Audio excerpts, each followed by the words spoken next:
sabi po nitong si Deputy Majority Leader, Iloilo City Representative Lawrence Defensor. Di ko po alam kung kaano-ano to ni Miriam. No, malamang kamag-anak to kasi taga Iloilo eh. Isa po to sa mga tatayong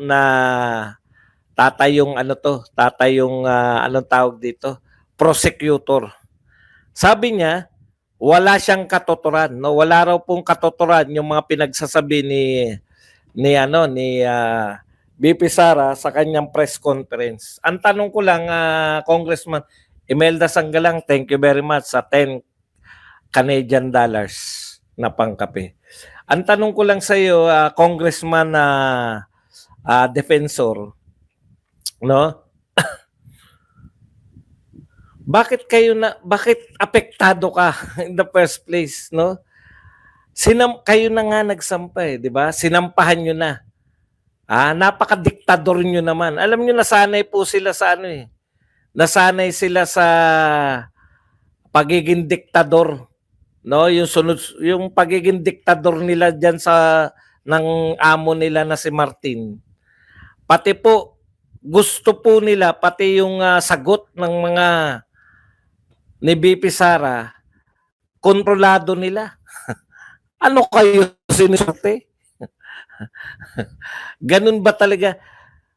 Una, kaya apektado yung mga yan kasi pressure na pressure sila eh.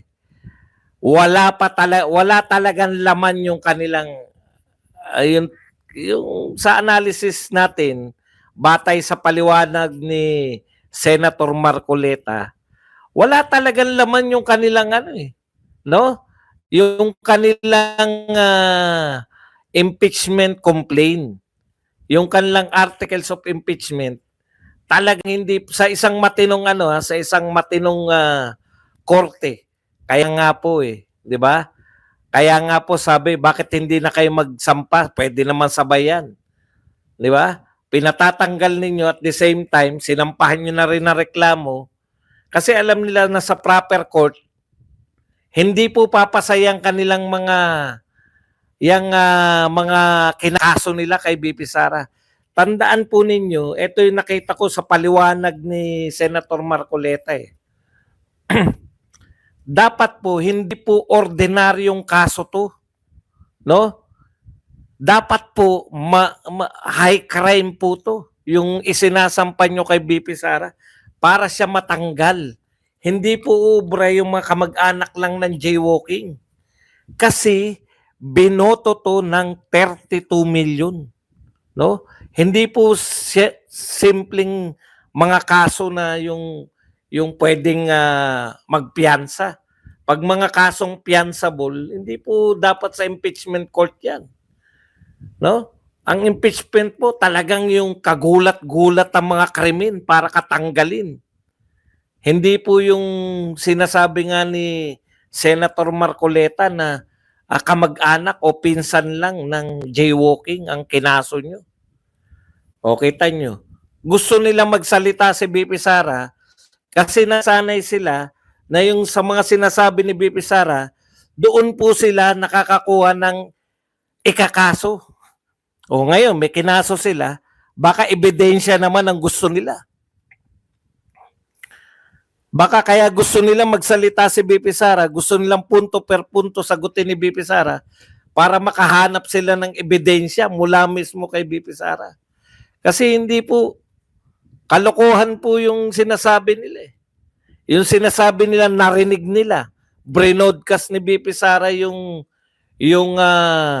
narinig daw niya na si BP Sara ay nagbabanta. May hindi ka narinig. Hindi mo narinig yung tinanong siya kung para saan yun. Kung bakit niya sinagot yun. Maaaring hindi mo pinakinggan. Ang linaw. Kumusta po ang inyong seguridad? Huwag mo kong intindihin. Kasi kung ako ay gugurgurin nila, hindi yun yung term. Kung ako ay gugurgurin nila, ay meron na akong kinausap na gagantihan sila.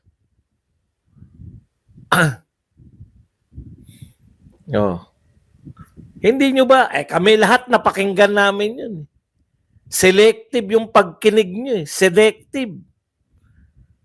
Si Donald Trump din, kung totoo yan, di dapat nagreklamo na yung Iran. Ang sinasabi ni Donald Trump, kung siya ay titirahin ng i-assassinate ng Iran, pupulbusin niya yung Iran. Meron pong meron pong dapat gawin eh. Kung hindi, kung sasabihin niya lang na pupulbusin ko yung Iran, pwede na siyang krimen yun, nagbabanta siya na, di ba? Yan po yun eh. Tama po, pag fianceable, hindi po yan karapat dapat para matanggal ka sa pwesto. Okay? Ngayon, walang katuturan daw. Bakit walang katuturan? It made no sense. It had no substance. So wala siyang katuturan as far as we are concerned. In fact, going to press conference about your impeachment and saying, I won't answer your question o hindi ako sasagot sa tanong na yan, it reflects how she treats her office. And it only goes to show that she does not want to defend herself because that's the perfect opportunity to give good statement when you're facing the media. Tignan nyo ha. Gusto nila, sagutin nila yung paratang. No? Gusto nila yung barahan ni BP Sara ilantad na sa kanila. Perfect time daw yun. Perfect opportunity. Bakit po kayo nakikialam? Hindi po yan ang perfect opportunity to answer. Hindi po niya sasagutin yan para hindi nyo alam yung gagawin niya sa impeachment. Kaya po sila nagre-react ng ganyan dahil tarantan sila. Ang daming pumirma eh. No? Magmumukhang engot po ang mga pumirma pag wala po silang ebidensya. Kaya gustong-gusto nilang sumagot. Eto na, nag-press conference na. Tandaan po nyo, in every press conference ni BP Sara, doon sila nakakakita ng, di ba? Nang ikakaso sa kanya eh. Saan ba natin narinig yung gusto niyang pugutan ng ulo? Doon din, press conference din. Gusto niyang ipahukay.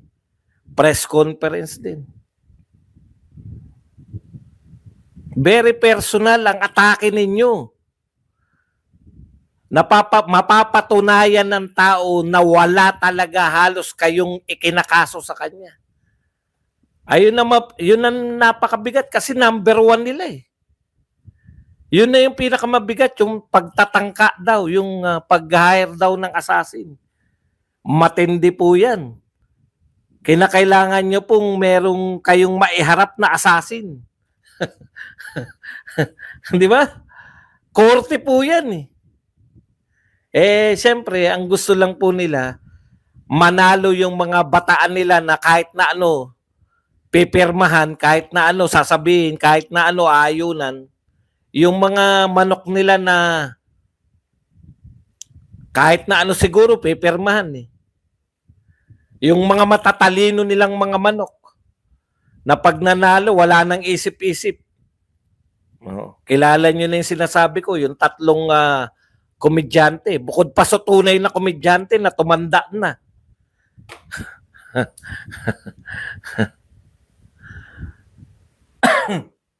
Wala pa pong PMA class ng 2022 pa lang po tayo. 2992 po, future pa po yun.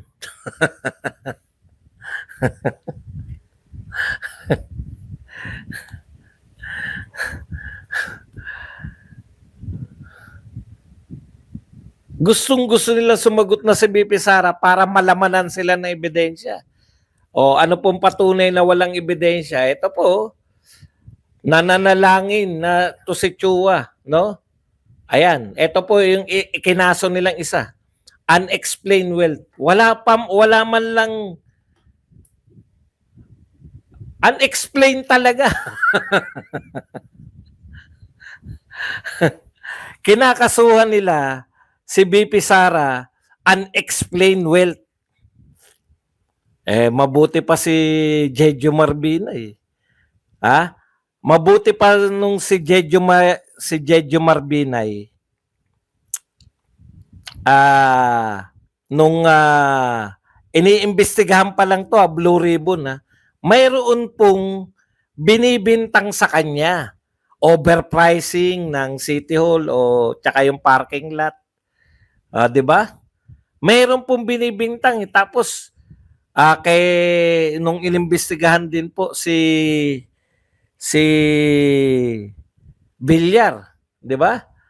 May bintang talaga yung ginamit ni Villar, naglagay siya ng mga kalsada doon papunta sa kanyang mga lupain. Yan yun di ba? Ginamit niya, siyempre pinondohan niya yung kalsada, tapos lupain niya yung tumbok. Eto wala po, unexplained na Ano kaso nyo? Unexplained. Puta, unexplained pala. Alam niyo po kung tunay na korte yan, ang kinakaso nyo, unexplained wealth. Hindi nyo man lang ipakita na eto po, meron siyang mansyon na yan po ay galing sa pagnanakaw. Hindi, unexplained wealth. Yun na po yung bintang nila, unexplained wealth. Hindi nila mapaliwanag. Puta, hindi nyo pala maipaliwanag. Bakit nyo kinakaso? Dapat man lang, may kaso man lang kayo. Kinakasuhan nyo man lang. Di ba? Nagpagawa ng overpriced na City Hall. Definite. Ano ginawa ni BP Sara?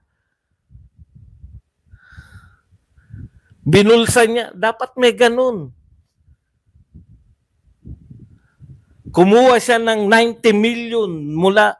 Wala unexplained with. Kaya para ma-explain nila, ayan yan. Once the Senate convenes as impeachment court, House Prosecutor in Vice President Sara Duterte's trial plan to seek a subpoena for her bank records to examine related to her alleged unexplained wealth. Napaka-broad naman nun. Hindi po namin maipaliwanag ang yaman niya, kaya dinimanda namin siya. Ano po ang dinidemanda? Anong kasalanan? Hindi nga namin maipaliwanag Kaya kayo po magpaliwanag sa amin. Putang, ano namang klaseng ano yan? O ngayon, para saan daw yun? Di ba? Sabi niya, bank records daw ang kinakailangan. Ito po buhat po to sa bibig po ni Chua. Well, we will request it from impeachment court since they have the authority to subpoena documents. So we will apply for the impeachment court for these bank records to be subpoenaed so that our evidence will be stronger. Biruin nyo, yung impeachment court pa, yung gusto nyo magsubpoena para magkaroon kayo ng matibay na ebidensya. Ibig sabihin, nagsampa kayo ng impeachment, wala pala kayong matibay na ebidensya. Ang kinakailangan nyo pa, impeachment court pa. Parang yung sinimulan nila tong investigasyon dito. Saan po sila nakakuha ng iimbestiga nila? Sinabpina nila yung COA. O ngayon po, napaliwanag na rin ni Marcoleta yan. Yung COA report na sinasabi niyong pinagmulan ng inyong hinala na may misuse ng confidential fund, hindi pa po final. Paano nyo gagawing ebidensya yung report na hindi pa final? Tatanungin lang yung COA, final na po ba yan? Hindi pa po. Anong ibig nyo sabihin? Nanghihingi pa po kami ng mga resibo o kung ano man yung hinihingi namin papeles. Nanghihingi pa sila ng papeles. Sa Office of the Vice President, sinampahan na ng kaso. Anong batayan nila ngayon?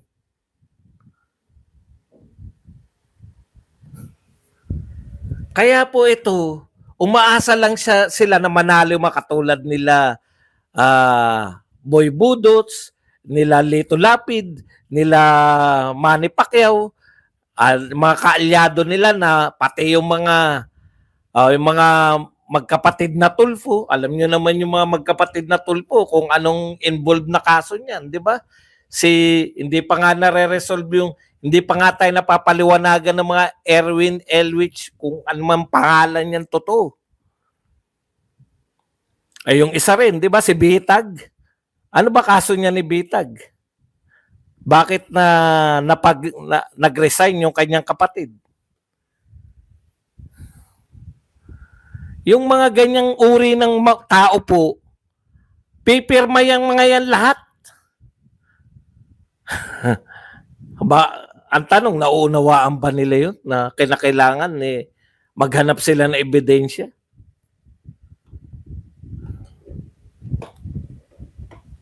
Ang pinaka-best remedy po natin, wala po yan. Kung korte po yan, may laban tayo dyan.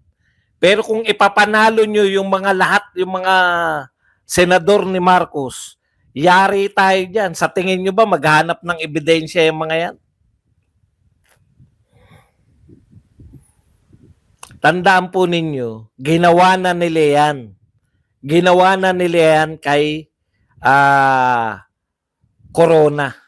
Yung salin ni Corona, no, na sinabpi na nila, doon lang kumuha yung mga prosecutor. Doon pa lang nung nakuha nila yung salin, nakagawa na sila ng kwento. Tignan po ninyo. Nakamatayan na ni Corona. Tapos sabi ng korte, wala siyang nilabag. Kawawa naman. May nabanggit dito si Joker Arroyo, sumalangit nawa. Walang magbibintang na sinungaling si Joker Arroyo sa mga present na mga tao ngayon. Sabi ni Joker Arroyo, 50 million ang binayad sa mga senador. Ayon kay Joker Arroyo. Wala na, hindi nyo naman, patay na. Kaya po, wala tayong ligtas dyan sa mga yan. Nasa ating kamay, wag po tayong iboboto ko tong mga tauhan ni Marcos tapos sana Lord, wag nilang impeach si BP Sara. Hindi po totoo yan. Kung ayaw ninyo ma-impeach si BP Sara, straight po natin yung mga kandidato ng mga Duterte. Basahin natin kung ano po yung pabubuksan. Yung pabubuksan po ng mga bank account nito ni Chua. Daig pa ni Chua yung impeachment ni Corona. Si Corona po siya, may binibintang sa kanila sa kanya. Di ba? May binibintang kay Corona na hindi match yung salin sa kita di ba? Eto po, yung unexplained wealth, ano raw po yung pabubuksan? Eto po, sabi, the fourth article of impeachment alleges that Duterte's bank deposits exceeded her total salary as vice mayor 2007 to 2010 and mayor of Davao City 2016, 2010 to 2013, 2016 to 2022. Okay. The complainant cited Duterte salin from 2007 to 2012, 2016, 2017, which showed her net worth rising from 13.88 million. Yan, ganyan po, no? Kaya po dapat pinagbabawal yan Dapat pagbintangan nyo, hindi yung, uy, tumaas yung salin mo. Anyways, ano po ang problema natin dyan? Yung pabubuksan nilang bank record, hindi po pa siya vice president. Siya po ay vice mayor at mayor. Anong problema dun ba dong? Paano yan kung lumaki nga ang kita niya na hindi sapat sobra-sobra sa pagiging sa sweldo niya? Ganito po yan. Ini-impeach po siya bilang vice president. No? Hindi po mayor at vice mayor. Ibig sabihin, hindi po ini-impeach yung mayor at vice mayor. Kung may ginawa siyang kasalanan nung mayor siya at vice mayor, kasuhan nyo sa korte.